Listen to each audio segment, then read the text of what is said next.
क्या आपने कभी सोचा है जिराफ की गर्दन इतनी लंबी क्यों है? बतख के पैरों में झाल क्यों होते हैं? और इंसान बंदरों जैसा दिखता क्यों है? इन सवालों ने विज्ञान की दुनिया में एक बहुत बड़ी बहस को जन्म दिया। लेमार्कवाद बनाम डार्विनवाद।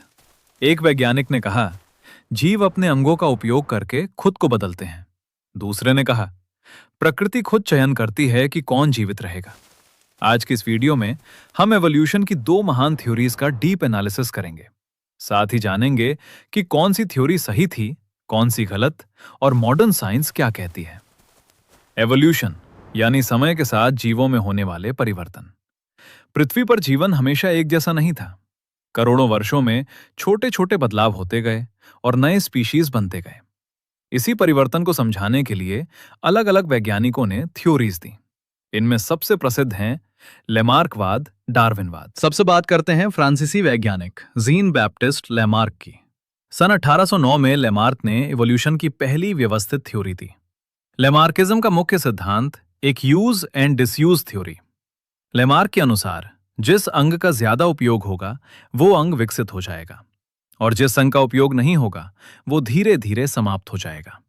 एग्जाम्पल्स: जिराफ की गर्दन लंबी हुई क्योंकि वो लगातार ऊपर की पत्तियां खाने के लिए गर्दन खींचता रहा। सांप ने जमीन में रहने के कारण पैर खो दिए। पक्षियों के पंख उड़ने से विकसित हुए। 2. Inheritance of acquired characters. Lamarck का दूसरा सिद्धांत था एक्वायर्ड कैरेक्टर्स, यानी जीवन काल में प्राप्त गुण अगली पीढ़ी में चले जाते हैं। मतलब, अगर कोई जीव अपने जीवन में कोई विशेष गुण विकसित करता है तो उसके बच्चे भी वही गुण लेकर पैदा होंगे। लेमार्क के अनुसार शुरू में सभी जिराफों की गर्दन छोटी थी। भोजन ऊंचे पेड़ों पर था, इसलिए वे बार बार गर्दन खींचते रहे। लगातार उपयोग के कारण गर्दन लंबी हो गई और ये गुण अगली पीढ़ियों में ट्रांसफर होता गया। लेमार्किज्म की कमियां। लेकिन बाद में वैज्ञानिकों ने पाया कि जीवन काल में प्राप्त गुण हमेशा अगली पीढ़ी में ट्रांसफर नहीं होते। सबसे प्रसिद्ध एक्सपेरिमेंट था जर्मन वैज्ञानिक ऑगस्ट वियसमैन का। उन्होंने कई पीढ़ियों तक चूहों की पूंछ काटी, लेकिन पैदा होने वाले बच्चों की पूंछ हमेशा सामान्य रही। इससे साबित हुआ कि एक्वायर्ड कैरेक्टर्स इनहेरिट नहीं होते। अब आते हैं उस थ्योरी पर जिसने बायोलॉजी की दुनिया बदल दी, डार्विनवाद। इसे प्रस्तुत किया था चार्ल्स डार्विन ने। 1831 में डार्विन HMS बीगल नामक जहाज से दुनिया की यात्रा पर निकले। उन्होंने अलग अलग द्वीपों पर जीवों का अध्ययन किया। विशेष रूप से गैलापागोस आइलैंड्स के फिन्स ने उन्हें सोचने पर मजबूर किया। डार्विनिज्म का मुख्य सिद्धांत एक ओवर प्रोडक्शन जीव जरूरत से ज्यादा संतान पैदा करते हैं। 2. Struggle for existence. लेकिन भोजन, स्थान और संसाधन सीमित होते हैं, इसलिए जीवों के बीच संघर्ष होता है। 3. वेरिएशन। हर जीव दूसरे से थोड़ा अलग होता है। इन्हीं डिफरेंसेस को वेरिएशन कहते हैं। 4. Natural selection. जो वेरिएशन एनवायरनमेंट के लिए लाभदायक होते हैं वे जीव सरवाइव कर जाते हैं। इसी को डार्विन ने कहा नेचुरल सिलेक्शन। डार्विन का जिराफ एग्जाम्पल। डार्विन के अनुसार शुरू से ही जिराफों में वेरिएशन था। कुछ की गर्दन छोटी, कुछ की थोड़ी लंबी। जब भोजन ऊपर चला गया तो लंबी गर्दन वाले जिराफ ज्यादा भोजन प्राप्त कर पाए और सरवाइव कर गए। धीरे धीरे छोटी गर्दन वाले खत्म होते गए और लंबी गर्दन वाले बच गए। Survival of the fittest.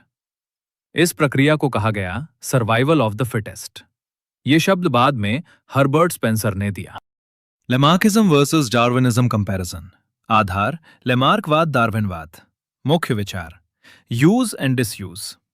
Natural selection, परिवर्तन कैसे? अंगों के उपयोग से, वेरिएशन से। गुणों का इनहेरिटेंस, एक्वायर्ड ट्रेट्स इनहेरिट होते हैं, जेनेटिक वेरिएशंस इनहेरिट होते हैं। उदाहरण: गर्दन खींचने से जिराफ की गर्दन लंबी। लंबी गर्दन वाले सरवाइव हुए। वैज्ञानिक मान्यता mostly rejected. Widely accepted modern view neo Darwinism. आज मॉडर्न साइंस बताती है कि एवोल्यूशन जीन्स और म्यूटेशंस के कारण होता है। डार्विन को जीन्स के बारे में जानकारी नहीं थी, लेकिन उनकी नेचुरल सिलेक्शन थियरी काफी हद तक सही थी। मॉडर्न थियरी को कहा जाता है नियो डार्विनिज्म। नियो डार्विनिज्म के मुख्य points: mutation, genetic recombination, natural selection, isolation, speciation. Interesting fact section. क्या आप जानते हैं डार्विन की किताब On the Origin of Species ने पूरी दुनिया में तहलका मचा दिया था। शुरू में कई लोगों ने डार्विन की थ्योरी का विरोध किया। आज इवोल्यूशन बायोलॉजी की फाउंडेशन मानी जाती है। कंक्लूजन। तो दोस्तों, लेमार्क ने सबसे पहले इवोल्यूशन का विचार दिया, लेकिन उनकी थ्योरी पूरी तरह सही नहीं थी।